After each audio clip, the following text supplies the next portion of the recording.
গপুকে যারা রোজ দেখেন বা যারা অনেক দিন দেখেননি, দেখুন গপু কী সুন্দর একটা লাল জামা পরেছে।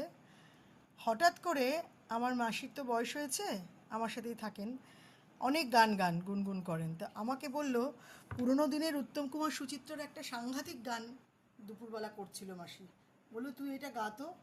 আমি বললাম এই গানের দুটো লাইন বা তিনটে লাইন এ তো একদম আমার ছেলের জন্যই। আচ্ছা আপনারা বলবেন তো এই লাইনটা ওর জন্য গাওয়া যায় কি না? গাইবো?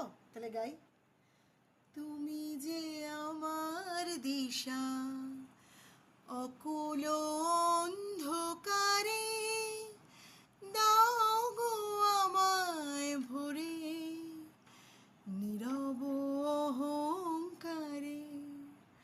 তুমি যে আমার দিশা অকুল অন্ধকারে, দাও গো আমায় ভরে নীরব অহংকারে।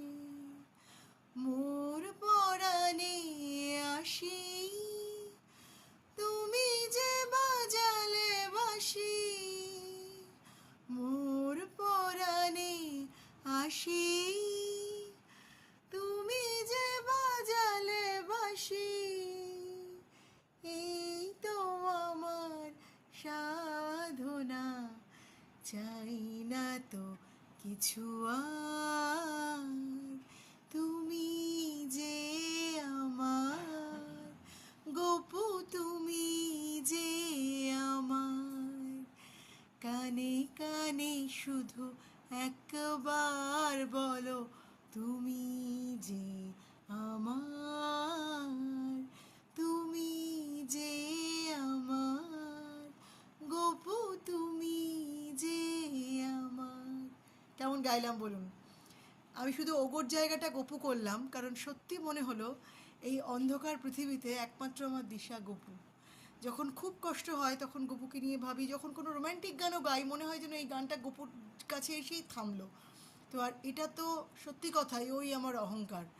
আমার যা কিছু ভালো কাজ, আমার যা কিছু উন্নতি, আমার যা কিছু যদি কখনো কারোর জন্য কিছু ভালো করে থাকি, সেই অহংকারের জায়গাতে গপুই এনেছে, ভবিষ্যতেও হয়তো গপুই নিয়ে যাবে তার মাকে, তার বাবাকে, তার পরিবারের সকলকে। তাই জন্য ওই গানটা যখন আজকে মাসি গাইতে বললো না আমাকে, আমি বললাম দাঁড়াও এই গানটা আমি গপুকে নিয়েই গাইবো, আর গেয়ে ফেললাম।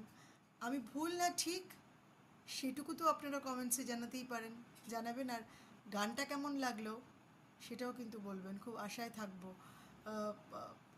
অনেক কিছু, অনেক গান এরকম